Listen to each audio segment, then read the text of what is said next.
Mutton দেখাচ্ছি। Mutton জল ছাড়া মাটন নিয়ে নিয়েছে। এর মধ্যে সব মশলা মাখাবো। হলুদ গুঁড়ো, তারপরে দেবো লঙ্কা গুঁড়ো,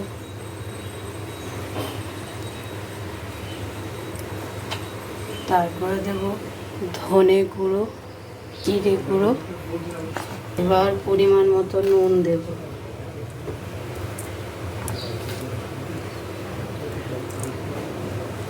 তারপর কাঁচা তেল দেব। তেলটা একটু দেব রান্নার সময় কম দেওয়ার জন্য। এবার এই পুরো জিনিসটাকে আমি মাখিয়ে আধ ঘন্টা রেখে দেবো।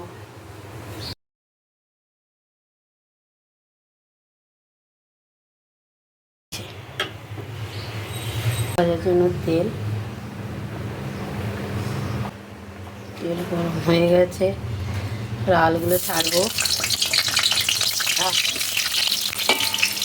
ঢাকা দিয়ে আলুগুলো ভেজে নেব। দেখবো আলুগুলো হয়ে গেছে নাকি। আলুগুলো ভাজা হয়ে গেছে, তুলে নেব।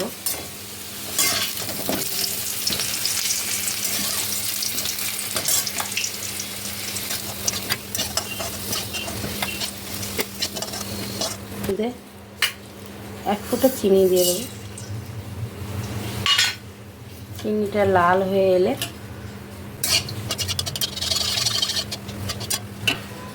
লাল হয়ে গেছে, শুকনো লঙ্কা তেজপাতা ফোড়ন দেবো। পেঁয়াজটা দিয়ে দেবো।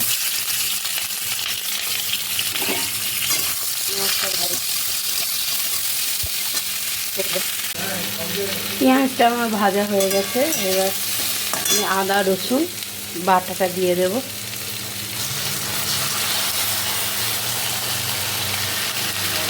দিয়ে জলটাও দিয়ে দিলাম।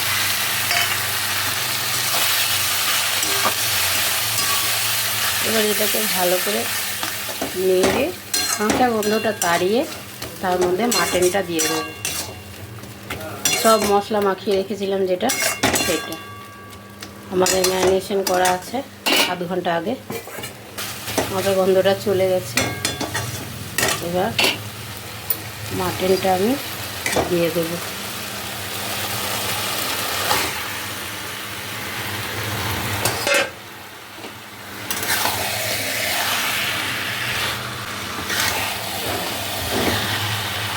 ভালো করে নেড়ে কষা হওয়ার জন্য দেবো। গ্যাস সবসময় কষার সময় একটু হাই ফ্লেমে রাখবো। একটু চাপা দিয়ে দেবো।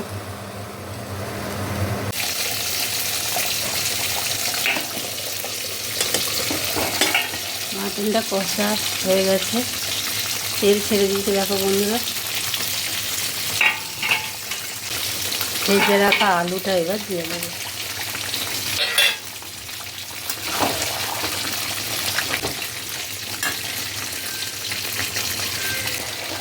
আলুটা দিয়ে একটু নেড়ে চেড়ে গরম জল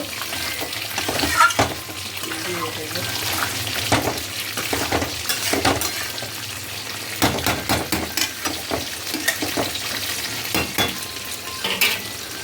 গরম জল করে রাখা এই গরম জলটা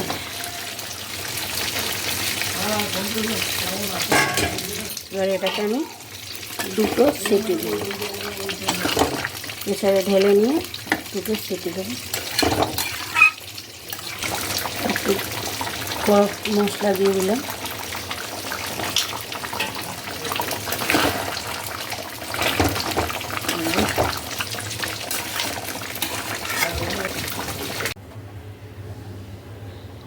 আমার মাটন কারি তৈরি। তাহলে বন্ধুরা কেমন লাগলো অবশ্যই ভিডিওটি দেখে লাইক ও কমেন্টস, শেয়ার ও সাবস্ক্রাইব করে দিও। আর আমার রান্না যদি তোমাদের পছন্দ হয় তাহলে অবশ্যই একটি করে লাইক দিও।